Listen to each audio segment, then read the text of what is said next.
Without objection, the chair is authorized to declare a recess of the subcommittee at any time. Subcommittee is meeting today to hear testimony on securing our border and saving our national parks. I ask unanimous consent that all members testifying today be allowed to sit with the subcommittee, give their testimony, and participate in the hearing from the dais. I ask that the gentleman, Mr. Subcommittee from Arizona, the gentleman from California, Mr. Lamalfa, and the gentlewoman, Ms. Chavez de Reamer from Oregon, be allowed to sit with the subcommittee and participate in the hearing. Without objection, so ordered. There may be others that appear too, and we'll do those on an individual basis. Under Committee Rule 4F, any oral opening statements at the hearing are limited to the chairman and the ranking minority member. I therefore ask unanimous consent that all other members' opening statements be made part of the hearing record if they are submitted in accordance with Committee Rule 3.0. Without objection, so ordered. I now recognize myself for my opening statement. Thank you to our witnesses and to the administration officials for testifying before the subcommittee on an issue that is very important for my constituents and increasingly for all Americans. And thank you to Chairman Westerman when he joins us later today for this discussion. We also have the ranking member for the full committee here, sitting to my left as well, Representative Grijalva.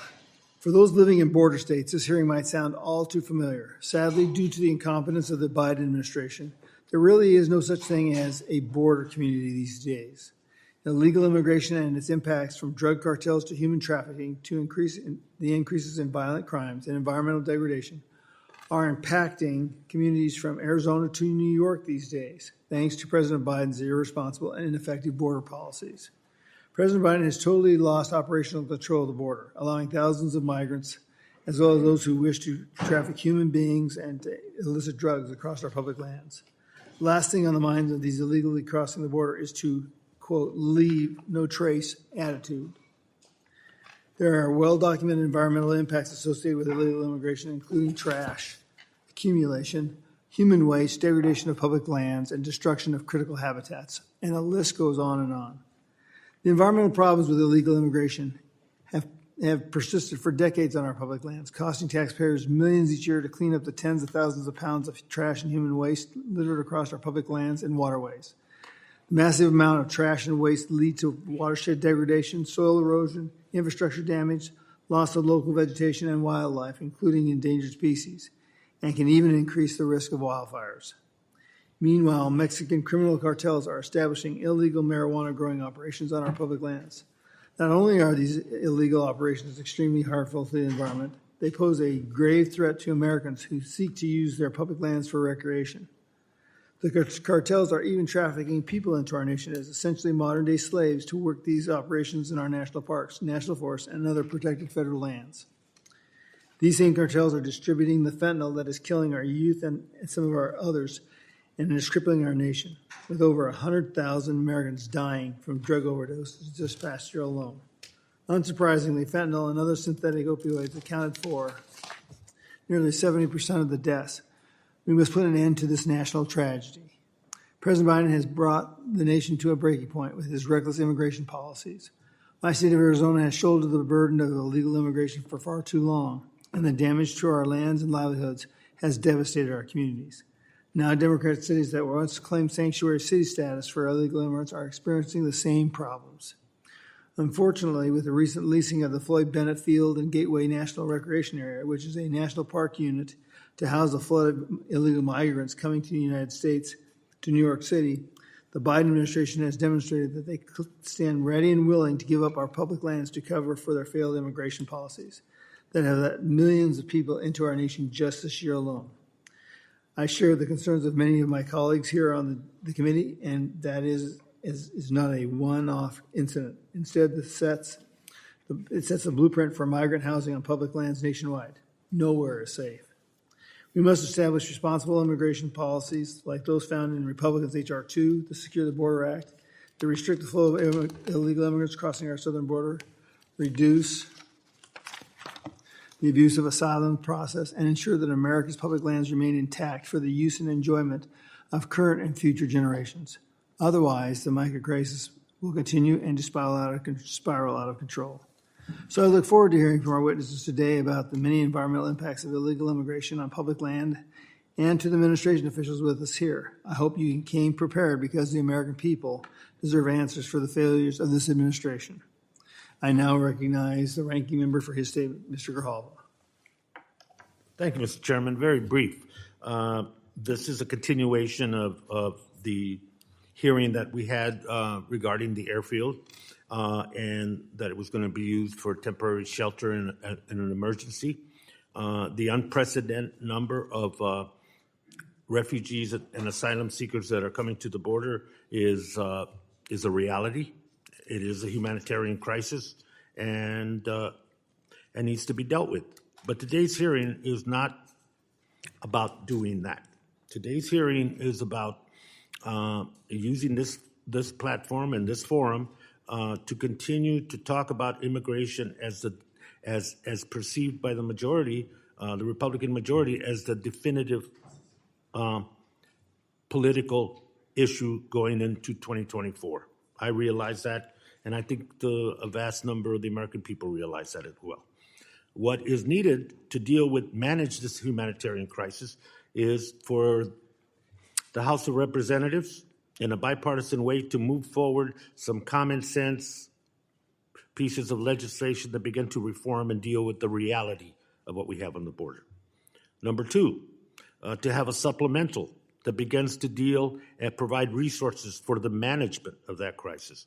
It is not right, nor is it proper, that local communities bear the burden financially and otherwise for the processing, shelter, and transition of those seeking refuge and asylum in this country. And we'll have plenty of time going forward to debate this issue in its proper place on the floor and at the hearings when legislation comes up. But, the backdrop to this whole discussion today is the fact that my colleagues on the other side of the aisle have failed again to find a speaker to lead and to make the House of Representatives function and govern and to have the floor work. It's kind of like there's a Stockholm syndrome has set in. We've become part of the prisoners here, and I say that because this issue, as important as it is to manage this crisis, if you want to talk about security, fentanyl, and human trafficking, let's do that. We have suggestions and recommendations on that. This is about organized, well-financed crime on both sides of the border. And we need to put the focus and the attention on breaking that up.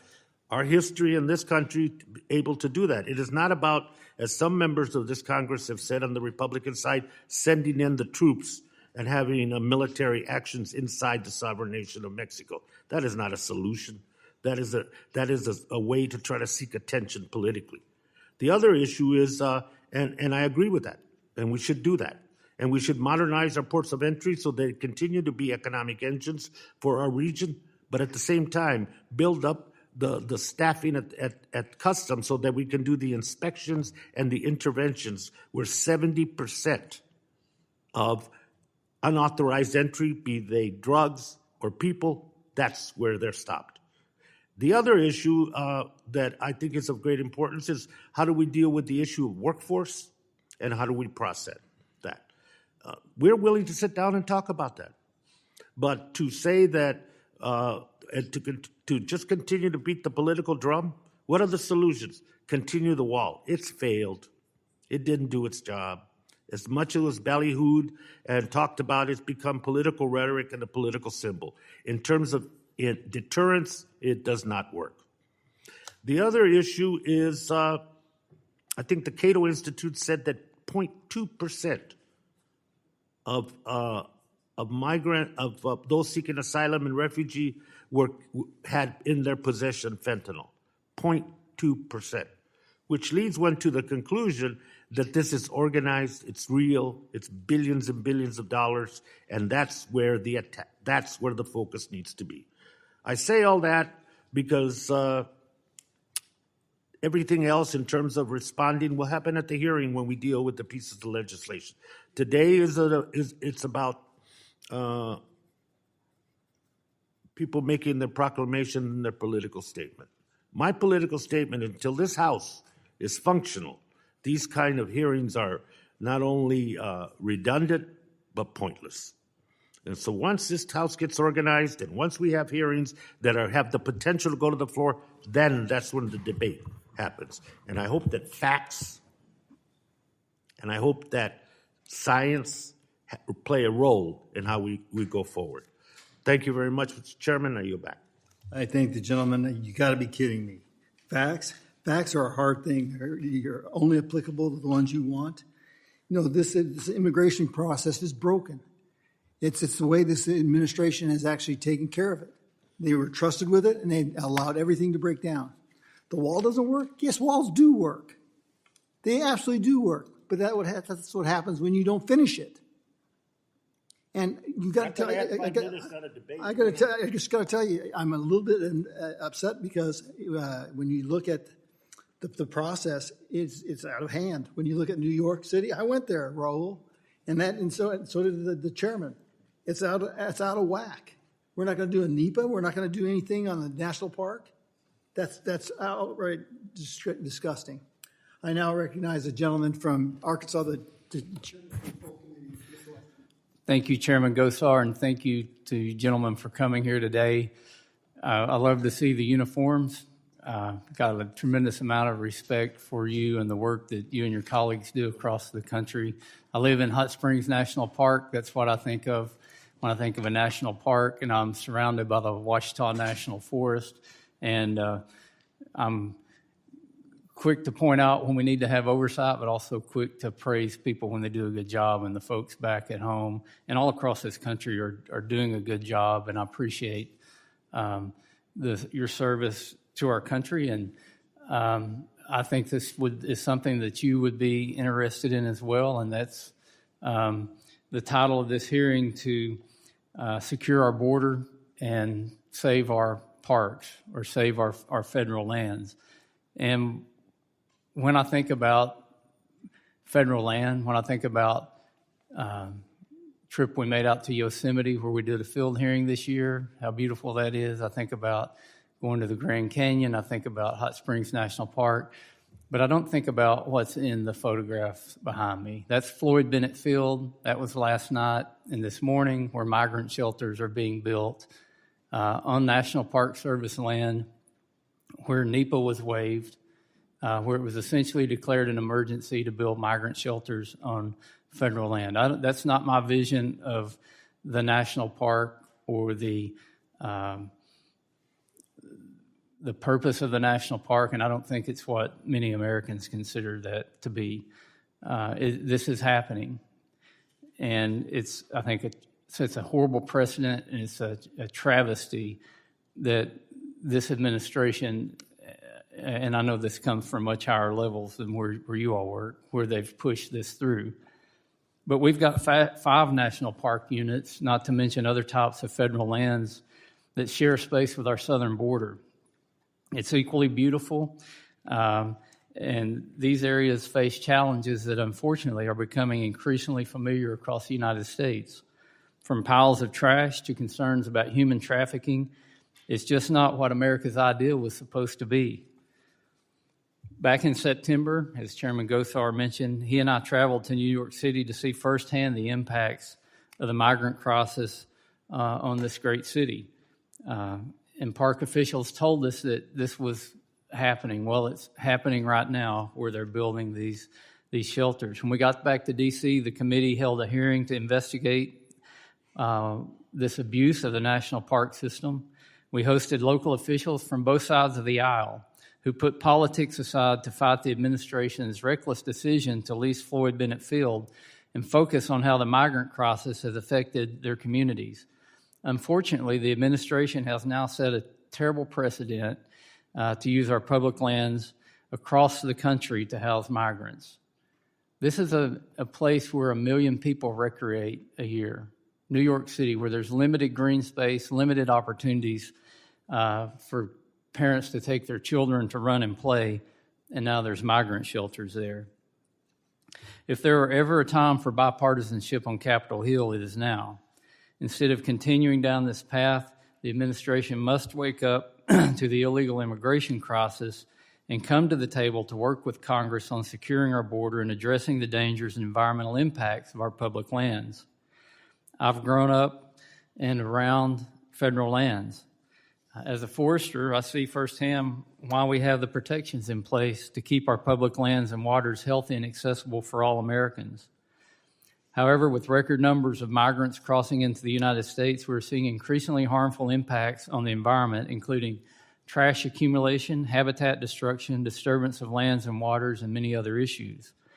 Approximately 35% of the land along our southern border is federal and Indian land administered by 7 different agencies, 6 of which are managed by the Department of Interior and Agriculture. These agencies are some of the most treasured lands and waterways in our nation. They are home to many unique habitats, endangered species, and host popular recreational activities for Americans.